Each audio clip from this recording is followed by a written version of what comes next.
বিখ্যাত কিছু TV show রয়েছে যেমন আহাট এবং আদালত, এগুলো কেন বন্ধ হয়েছে? এই শোগুলোর জনপ্রিয়তা অনেক বেশি ছিল, কিন্তু তারপরও কি এমন ভুলের কারণে এগুলোকে বন্ধ করে দেওয়া হয়েছে? চলুন আজকের এই ভিডিওতে আমরা সেই উত্তর জানবো। তো প্রথমে রয়েছে আহাট। বন্ধুরা, এই সাউন্ডটা শোনো।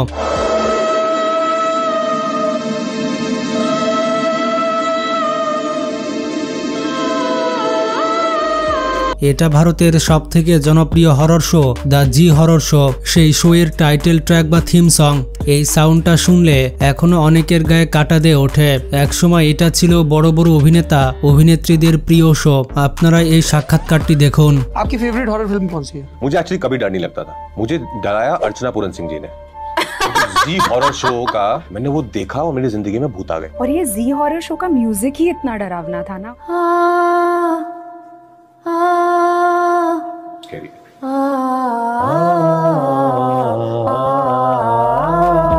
জি হরর শো এর মিউজিক এতটাই ভয়ানক এবং জনপ্রিয়তা ছিল যে তখনকার সবচেয়ে জনপ্রিয় মোবাইল ফোন নোকিয়ার ফোনগুলোতেও এই সাউন্ডটা রিংটন হিসেবে দেওয়া হতো।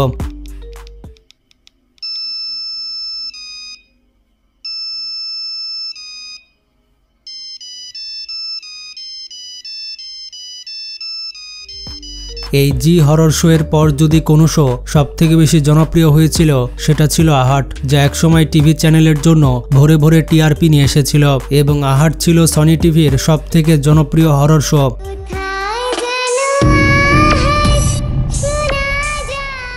কিন্তু প্রশ্ন হচ্ছে 20 বছর ধরে সফলভাবে চলার পর হঠাৎ করে এই শোটি বন্ধ হয়ে গেল কেন?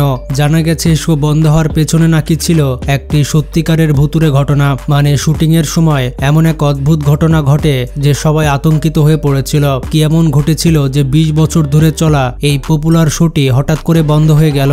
বন্ধুরা, বিপি সিং, যিনি টেলিভিশন জগতের একজন কিংবদন্তি, তিনি তৈরি করেছিলেন এই শোটি। তিনি সিআইডি ও আহাটের মাধ্যমে সনি টিভিকে নতুন ভাবে পরিচিত করেছিলেন। আসলে সনি টিভি চালু হওয়ার আগেই 1993 সালে তিনি আহাটের প্রথম এপিসোড শুট করে ফেলেছিলেন। তবে সনি টিভি লঞ্চ হয় 1995 সালে। আহাটের মোট 6টি সিজন হয়েছিল এবং শোটি 20 বছর ধরে 1995 থেকে 2015 সাল পর্যন্ত সম্প্রচারিত হয়। প্রথম সিজনে মোট 285টি এপিসোড রিলিজ করা হয়েছিল। এর প্রথম 40টি এপিসোড ছিল সাসপেন্স থ্রিলার, যেখানে কিছু ভয়াবহ সিন থাকলেও সুপার ন্যাচারাল কিছু ছিল না। কিন্তু সেই 40টি এপিসোডের পর থেকে সুপার ন্যাচারাল থিম মানে ভূত প্রেত অজানা শক্তি ইত্যাদি বিষয় ঢোকানো হয়। এরপর শোটি ব্যাপক জনপ্রিয় হয়ে ওঠে এবং প্রথম সিজনটি 1995 থেকে 2001 সাল পর্যন্ত চলে। এর 3 বছর পর জনপ্রিয়তার কারণে আবার দ্বিতীয় সিজন আসে 2004 সালে। সেই সিজনেও একই ফরম্যাটে এপিসোড তৈরি করা হয়েছিল, কিন্তু জম্বি, আত্মা, ভূতের গল্পগুলো একটু অতিরিক্ত হয়ে যাওয়ার কারণে দর্শকের আগ্রহ ধীরে ধীরে কমতে থাকে, যার ফলে টিআরপি কমে যায়। প্রথম সিজনে যেখানে 285টি এপিসোড হয়েছিল, দ্বিতীয় সিজনে মাত্র 28টি এপিসোড করে সেটি বন্ধ করে দেওয়া হয়। এরপর 2007 সালে তৃতীয় সিজন আসে, যার নাম ছিল আহাট দাস্তাক। তৃতীয় সিজনের গল্পটা তেমন ভালো না হওয়ায় তার টিআরপি ধীরে ধীরে কমতে থাকে, ফলে মাত্র 21টি এপিসোড প্রচার করে তৃতীয় সিজনটিও বন্ধ করে দেওয়া হয়। এরপর আসে চতুর্থ সিজন, যা তুলনামূলকভাবে ভালোই চলছিল। এই সিজনের কিছু এপিসোড তো সিআইডির কিছু জনপ্রিয় পর্বের চেয়েও বেশি টিআরপি পেয়েছিল। তারপর 2010 সালে আসে পঞ্চম সিজন। এই সিজনের 16 নম্বর এপিসোডের নাম ছিল মদ কা খেল, যেটা প্রচন্ডভাবে জনপ্রিয়তা পায়, কারণ এই এপিসোডটি তৈরি করা হয়েছিল 1999 সালের Hollywood movie house on the haunted hill এই মুভি থেকে অনুপ্রাণিত হয়ে। এবং এই এপিসোডে প্রথমবারের মতো আহাটে রিয়াল ঘোস্ট বা বাস্তব ভূতের উপাদান যুক্ত করা হয়েছিল। কিন্তু 2015 সালে যখন ষষ্ঠ সিজন শুরু হয়, তখনই দর্শকের আশা পুরোপুরি ভেঙে যায়। এইবারের গল্প বা স্ক্রিপ্টগুলো ছিল একেবারে অগোছালো। এপিসোডগুলোর মধ্যে সংযোগও ঠিকমতো ছিল না, ফলে দর্শকের আগ্রহ হারিয়ে যায় এবং টিআরপি দ্রুত নিচে নেমে যায়। যেখানে প্রথম সিজনের টিআরপি ছিল 11.3, সেখানে ষষ্ঠ সিজনের টিআরপি নেমে যায় 2.9-এ। এই কারণে সনি টিভি অবশেষে শোটি শাটডাউন করে নেয়। প্রথম 5টি সিজন দর্শকদের মিশ্র প্রতিক্রিয়া পেলেও 6 নম্বর সিজনটা দর্শক একেবারেই ভালোভাবে নেয়নি। এর অন্যতম কারণ ছিল এই সিজনে নাকি কিছু হরর কমেডি এলিমেন্ট ঢোকানো হয়েছিল, যা দর্শক আহাটের মতো সিরিয়াস হরর শোতে একেবারেই পছন্দ করেনি। তবে শুরুর দিকে এই শোতে কিছু অসাধারণ ভিজুয়াল ইফেক্টস ব্যবহৃত হয়েছিল, যেগুলো এক একটা এপিসোডকে আরো আকর্ষণীয় করেছিল। একটা তথ্য অনুযায়ী সেই ভিজুয়াল ইফেক্টস তৈরি করতে প্রতি সেকেন্ডে প্রায় 20,000 টাকা খরচ হতো। প্রযোজক বিপি সিং নিজেই এ তথ্যটি জানিয়েছিলেন। এই অসাধারণ কাজের জন্যই 2010 সালে সুজিত পট্টনায়ক এবং তন্ময় ঘোষ ইন্ডিয়ান টেলি অ্যাওয়ার্ডে বেস্ট ভিজুয়াল ইফেক্টস পুরস্কার জিতে নেয়। এখন যদি ষষ্ঠ সিজনের একটি এপিসোডের গল্প বলা হয়, তাহলে বোঝা যাবে কেন এই সিজনটি শেষ পর্যন্ত বন্ধ করে দিতে হয়েছিল। এপিসোডটিতে দেখা যায় একটি 5 থেকে 6 বছর বয়সী শিশু তার বাবা এবং বড় বোনকে নিয়ে একটি হোটেলে বেড়াতে আসে। সেই হোটেলের এক রুমে বড় বড় অক্ষরে লেখা ছিল ডু নট এন্টার। এই দরজাটি তালাবদ্ধ করে রাখা হয়েছিল, কারণ সেই ঘরে একসময় ভয়ঙ্কর এক ভুতুড়ে ঘটনা ঘটেছিল। তবু কৌতূহলবশত তারা ওই ঘরে ঢুকে পড়ে এবং তখন থেকেই শুরু হয় অদ্ভুত সব ঘটনা। 6 নম্বর সিজনে এমন অনেক এপিসোড ছিল হাস্যকর ও অযৌক্তিক দৃশ্য, যা দর্শকদের ভয় না দিয়ে বরং ফানি মনে হতো। ফলে ধীরে ধীরে আহাট তার মূল হরর মুড হারিয়ে ফেলে। 90-এর দশকে যারা বড় হয়েছে তাদের শৈশবের স্মৃতিতে দ্য জি হরর শো এবং আহাট এই দুইটি শো চিরকাল থেকে যাবে, কারণ প্রথম দিকের সিজনগুলো ছিল দুর্দান্ত গল্প, শক্তিশালী অ্যাক্টিং এবং বাস্তবধর্মী হরর দিয়ে ভরপুর। কিন্তু পরে সেগুলোর মান কমতে কমতে শেষ পর্যন্ত শোটি হারিয়ে যায়। শেষের দিককার সিজনগুলোতে আহাট হরর শো এর চেয়ে বরং কমেডি শো মনে হতো। এটাই ছিল শোটির ডাউনফলের অন্যতম কারণ। আরেকটা বড় কারণ ছিল এর প্রচার সময়সূচি পরিবর্তন। শুরুর দিকে আহাট সপ্তাহে 1 দিন বা 2 দিন প্রচারিত হতো, কিন্তু পরে কিছু সিজনে সেটাকে বাড়িয়ে সপ্তাহে 4 দিন অর্থাৎ সোমবার থেকে বৃহস্পতিবার পর্যন্ত দেখানো শুরু হয়। এর ফলে পর্বের পরিমাণ বাড়লেও গুণগত মান কমে যায়, ফলে দর্শকদের আগ্রহ ধীরে ধীরে হারিয়ে যায়। এবার আসি সেই বাস্তব ভয়াবহ ঘটনার কথায়, যা নাকি আহাটের শুটিং চলাকালীন সত্যি ঘটেছিল। শোটিকে আরো বাস্তব ও প্রভাবশালী করার জন্য আহাটের কাস্ট ও ক্রু দল সিদ্ধান্ত নেয় বাস্তব লোকেশনে শুটিং করার। এই বিশেষ পর্বটির শুটিং হয়েছিল পুনে শহরের কাছাকাছি নিঘজ নামের একটি গ্রামে। গল্পটি ছিল 11 বছর বয়সী এক ছেলে ওমকে কেন্দ্র করে। ওম তার বাবা মায়ের সঙ্গে প্রথমবারের মতো তাদের পৈতৃক বাড়িতে আসে, কিন্তু আনন্দ বেশিক্ষণ স্থায়ী হয় না, কারণ বাড়িতে শুরু হয় অদ্ভুত সব ঘটনা। ওম সারাক্ষণ একজন অপরিচিত মানুষকে দেখতে পায়, যে তাকে একা একা নির্জন জায়গায় নিয়ে যেতে চায়। এরপর হঠাৎ করে বাড়ির চাকর গজন এবং তত্ত্বাবধায়ক রহস্যজনকভাবে মৃত অবস্থায় পাওয়া যায়। দেখে মনে হচ্ছিল পর্বের গল্পটাই যেন বাস্তবে পরিণত হয়ে গিয়েছে। একজন ক্রু সদস্য জানিয়েছিলেন শুটিং চলাকালীন তিনি এক রাতে ভয়ঙ্কর কিছু শব্দ শুনেছিলেন এবং প্যাকআপের পর অন্ধকারে ছায়ামূর্তি চলাফেরা করতে দেখেছিলেন। প্রথমে তিনি ভেবেছিলেন এটা ইউনিটের কেউ মজা করছে, কিন্তু পরবর্তীতে জিজ্ঞাসাবাদ করে জানা যায় কোনো ক্রু মেম্বার সেটা করেনি। পরে জানা যায় যে বাড়িতে এই দৃশ্যের শুটিং হচ্ছিল সেটি নাকি ভুতুরে হাভেলি বা হন্টেড হাউস হিসেবে স্থানীয়দের কাছে পরিচিত ছিল। এই ঘটনাটি অনেকের মতে আহাটের অভিশপ্ত এপিসোডগুলোর মধ্যে একটি এবং শোটির জনপ্রিয়তা কমার অন্যতম কারণ। আহাট ছিল সনি টিভির প্রথম শো, যেটি টানা 5 বছর ধরে রেগুলারভাবে প্রচারিত হয়েছিল।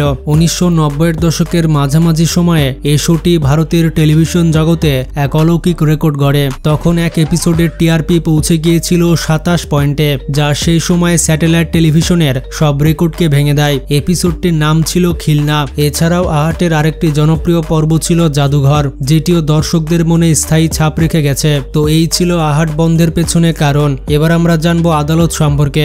ভারতের টেলিভিশন ইতিহাসের এক কিংবদন্তি শো হচ্ছে আদালত, এমন একটি টিভি শো যা ইন্ডিয়ান টেলিভিশন ইন্ডাস্ট্রির অসংখ্য জনপ্রিয় শোকেও পেছনে ফেলে দিয়েছিল।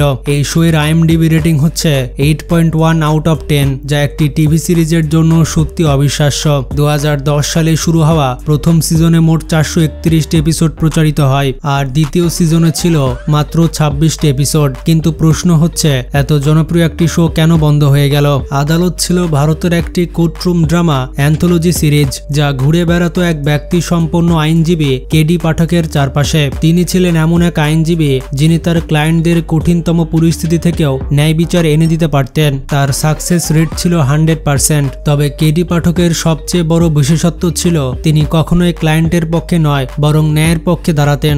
তার নিজের ক্লায়েন্ট অপরাধী হলেও তিনি চাইতেন ন্যায় বিচার হোক। আদালতের 2টি সিজন প্রচারিত হয়েছিল। প্রথম সিজন শুরু হয় 20 নভেম্বর 2010 সালে এবং মোট এপিসোড হচ্ছে 431টি, আর দ্বিতীয় সিজন শুরু হয় 4 জুন 2016 সালে, যা যার মোট এপিসোড ছিল 26টি। প্রথম সিজনের অনেক এপিসোড দর্শকদের মন ছুঁয়ে গিয়েছিল। তার মধ্যে সবচেয়ে জনপ্রিয় ছিল সিআইডি অফিসার অভিজিৎ ইন আদালত। এই এপিসোডটি জনপ্রিয়তা অর্জন করেছিল, যেখানে অভিজিৎ জেলে ছিলেন আর তাকে বাঁচাতে কেডি পাঠক লড়াই করেন। এই এপিসোডটি এতটাই হিট হয়েছিল যে এটি সিআইডি সিরিজের সঙ্গেও ক্রসওভার করা হয়েছিল।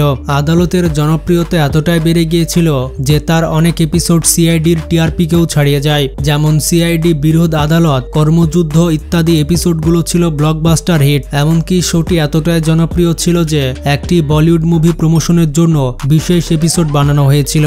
এপিসোড 296 এবং 97 এর নাম ছিল ডার দ্য মল, যেখানে সিনেমার অভিনেতারাও গেস্ট হিসেবে অংশ নেন। এছাড়াও সিআইডির প্রায় সব অফিসাররাই কোনো না কোনো আদালতের এপিসোডে অভিনয় করেছেন। এই শোতে বাংলার জনপ্রিয় অভিনেতা ইয়াশ দাশগুপ্ত অভিনয় করেছিলেন। তিনি এক এপিসোডে বিরাজ নামে এক মাইম আর্টিস্টের চরিত্রে দেখা গিয়েছিলেন। আর রনিত রায়, যিনি কেডি পাঠকের ভূমিকায় ছিলেন, তিনি শুধু এই চরিত্রেই নন, বাস্তব জীবনেও ছিলেন এক দৃঢ় ও দায়িত্ববান ব্যক্তি। তার নিজস্ব একটি সিকিউরিটি এজেন্সি ছিল, যেটির নাম ছিল এসিই সিকিউরিটি অ্যান্ড প্রোটেকশন, যেখানে আমির খান, শাহরুখ খান, ঋত্বিক রোশনের মতো বলিউড তারকারা নিজেদের নিরাপত্তার জন্য তার কাছ থেকে সাহায্য নিত। তার এজেন্সি বলিউডের বড় বড় সিনেমার নিরাপত্তাও দিত, যেমন লাগান, দিল চাহতা হে, ইয়ে দিন না তুম জানো না হাম, সাতিয়া আরমান ইত্যাদি। দেখুন, সরলভাবে বলতে গেলে রনিত রায়ের এই এজেন্সি ছিল বলিউডের সব থেকে বড় বড় প্রোডাকশন হাউসের কন্ট্রাক্টে, যেখানে নাম আছে 100টিরও বেশি প্রোডাকশন হাউসের, যেমন আমির খান প্রোডাকশন,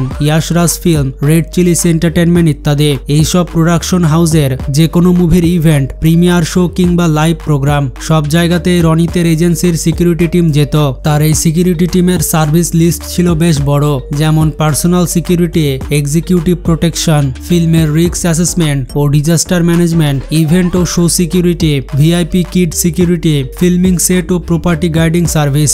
তার এই প্রফেশনাল এজেন্সির কারণেই তিনি একটা অফিসার সুলভ পার্সোনালিটি গড়ে তুলেছিলেন, আর সম্ভবত এই কারণেই তিনি আদালত সিরিজের মতো বড় চরিত্র পেয়েছিলেন। রনিত রায়ের ক্যারিয়ার শুরু হয়েছিল সিনেমা দিয়ে। তার প্রথম মুভি জান তেরে নাম, এটি ছিল দারুণ হিট। এরপর 2012 সালের টিআরপি রেটিং অনুযায়ী আদালত ছিল জনপ্রিয়তার শীর্ষে থাকা অন্যতম সেরা শোগুলোর একটি। তখন একটি টিআরপি রিলিজে দেখা যায় প্রথমে রয়েছে সিআইডি, দ্বিতীয়তে রয়েছে ক্রাইম পেট্রোল, 3 নম্বরে রয়েছে বালিকা বধূ, 4 নম্বরে কমেডি সার্কাস এবং 5 নম্বরে আদালত। কিন্তু 2013 সালে 46 সপ্তাহ চলার পর টিআরপি লিস্টে পরিস্থিতি অনেক বদলে যায়, যেখানে 1 নম্বরে থাকে কমেডি নাইটস উইথ কাপিল, 2 নম্বরে বিগ বস এবং 11 নম্বরে দেখা যায় আদালতকে। মানে যেখানে 2012 সালে আদালত ছিল 5 নম্বরে, 2013 সালে এসে সেটি 11 নম্বরে নেমে যায়।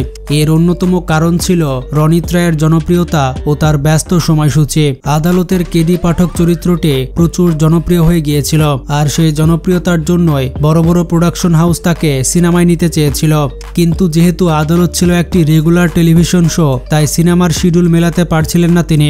অবশেষে 2016 সালে আদালতের দ্বিতীয় সিজনে 26টি এপিসোড করার পর রনিত রায় শোটি ছেড়ে দেন। এর পরের বছর অর্থাৎ 2017 সালে তার একসাথে 6টি বড় বড় সিনেমা রিলিজ হয়। এগুলো হচ্ছে কাবিল, সরকার 3, মেশিন, জয়লাভাকুসা, মুন্না মাইকেল এবং লখনৌ সেন্ট্রাল। এরপর থেকে তিনি শুধু বড় মুভিতেই নয়, জনপ্রিয় ওয়েব সিরিজেও কাজ করতে শুরু করেন, যেমন 2019 সালের হস্টেজ, 2021 সালের 7 কাদাম এবং 2021 সালের ক্যান্ডি। হস্টেজ সিরিজটি ছিল দারুণ জনপ্রিয়, যা প্রমাণ করে রনিত রায়ের টিভি থেকে ফিল্ম এবং ওটিটি প্ল্যাটফর্মের সফল ট্রানজিশন। कि अक्सर जो होता है वो दिखता नहीं, जो दिखता है वो होता नहीं। तो हो सकता है जो आप लोग देख रहे हैं ऐसा ना हो, और जो नहीं दिख रहा वही हो। Am I right? দেখুন, আদালত শো নিয়ে রনিত রায়ের একটা অসাধারণ দৃষ্টান্ত আছে। শোটি শুরু হওয়ার সময় তিনি কিন্তু হলিউডের জনপ্রিয় সিরিজ হোমল্যান্ড থেকে অফার পেয়েছিলেন। সেই সিরিজেও আদালতের মতোই কোর্টরুম এবং ইনভেস্টিগেশন ভিত্তিক ছিল, কিন্তু তিনি সেই সুযোগ হাতছাড়া করেন। রনিত রায় নিজে বলেছিলেন, মানুষ এখন আমাকে কেডি পাঠক হিসেবে ভালোবেসেছে, এই শো এখন আমার নিজের শো, আমি এটা ছেড়ে অন্য কোথাও যাব না। যদি আমি হোমল্যান্ড করি তাহলে হয়তো আমার নিজের ভবিষ্যৎ গড়ে উঠবে, কিন্তু আদালতের সঙ্গে যুক্ত প্রায় 150 জন মানুষের পরিবার এই শোয়ের উপরে নির্ভরশীল। আমি চাই না তাদের জীবিকা বন্ধ হয়ে যাক। এই কথাগুলো থেকেই বোঝা যায় রণিত রায় শুধু একজন অভিনেতা নন, তিনি একজন দায়িত্বশীল মানুষও ছিলেন। এবার আসি কেডি পাঠকের রহস্যে। ধারাবাহিক জুড়ে দর্শকদের মধ্যে একটা প্রশ্ন সবসময় ঘুরত, কেডি পাঠকের আসল নাম কি? অনেকেই মনে করতেন কেডি মানে করণ দিবাকর, কারণ ধারাবাহিকের 57তম এপিসোডে একজন কয়েদির প্রশ্নের উত্তরে কেডি নিজেই বলেন তার নাম করণ দিবাকর পাঠক। इस केडी पाठक में के डी का क्या मतलब है? যদিও পরে তিনি এটিকে মিথ্যা বলে দাবি করেন। মৃত্যুর আগে সেই কয়েদির কানে কিছু ফিসফিস করলেও আসল নামটি কেউ শোনেনি। এই এপিসোডের পর বহু দর্শক ভুলভাবে ধরে নিয়েছিল কেডির পূর্ণ নাম হচ্ছে করণ দিবাকর পাঠক, কিন্তু বাস্তবে এটাও সত্য নয়। রণিত রায় নিজে এক সাক্ষাৎকারে বলেছিলেন কেডি পাঠকের নামের কোনো ফুল ফর্ম নেই, এই নামটাই তার আসল নাম। এখন আসি সবচেয়ে আলোচিত খবরটায়। বিভিন্ন নিউজ পোর্টালে ছড়িয়ে পড়েছে যে 2025 সালে আদালত সিজন 3 আসছে, যেখানে প্রায় 50 থেকে 90টি এপিসোড থাকবে। তবে এটি এখনো অফিসিয়ালি কনফার্ম নয়। এই খবরের সূত্র ছিল রণিত রায়ের টুইটার এক্স অ্যাকাউন্টে। সেখানে এক ফ্যান তাকে জিজ্ঞেস করেছিল, হ্যালো মিস্টার কেডি পাঠক, কেডির ফুল ফর্ম কি? রণিত রায় উত্তর দিয়েছিলেন সিজন 3 মে বাতায়েঙ্গে। এই একটি মাত্র কমেন্ট থেকেই সবাই ধরে নেয় যে আদালত 3 আসছে। আরেকজন ফ্যান জিজ্ঞেস করলে, ভাই আপনি কি আবার আদালতে ফিরবেন? রণিত রায় জবাব দেন, আমি সনি টিভির সঙ্গে কথা বলছি এবং আমরা দুজনে আদালত 3 নিয়ে কাজ করছি। তাই বোঝা যায় তারা আলোচনায় আছে, তবে সিজন 3 রিলিজ ডেট বা কনফার্ম ঘোষণা এখনো হয়নি। এই সিরিজের কিছু ডায়লগ কিন্তু আজও জনপ্রিয়। এগুলো হচ্ছে সেই ডায়লগ। মিস্টার জসওয়াল, আপনার অর্ধেক কথা আমি বুঝতে পারি না, আর বাকি অর্ধেকটা আমি বুঝতে চাই না। কি লাভ? দেখুন বন্ধুরা, আদালত যদিও সনি টিভির অন্যান্য হিট শো যেমন সিআইডি বা আহাটের মতো দীর্ঘদিন চলেনি, তবে এটি নিজের জায়গায় এক অনন্য ফ্যান বেস তৈরি করে ফেলেছিল। হয়তো আবারও ফিরে আসবে সেই পুরনো ডায়লগ। শক্তি রেখে যারা চলে তারা হারে না, ব্যর্থতা একটা পরীক্ষা মাত্র। স্বীকার করো, কি ঘাটতি রয়েছে দেখো, পূরণ করো। যতক্ষণ না সফল হও, শান্তির ঘুম ত্যাগ করো, লড়াই করো, মাঠ ছেড়ে পালিয়ে যেও না। কিছু না করলে জয়ধ্বনি শোনা যায় না। যে শক্তি রেখে চলে সে হারে না কখনো। সত্য একটাই হয় মাই লর্ড, আর সেটা আমি প্রমাণ করব। তাই বলা যায় আদালত বন্ধ হওয়ার মূল কারণ শুধু টিআরপি পতন নয়, বরং রণিত রায়ের ক্রমবর্ধমান জনপ্রিয়তা এবং তার সিনেমার ব্যস্ততা। তো বন্ধুরা, এই কারণে বিখ্যাত টিভি শো গুলো বন্ধ হয়ে গিয়েছে।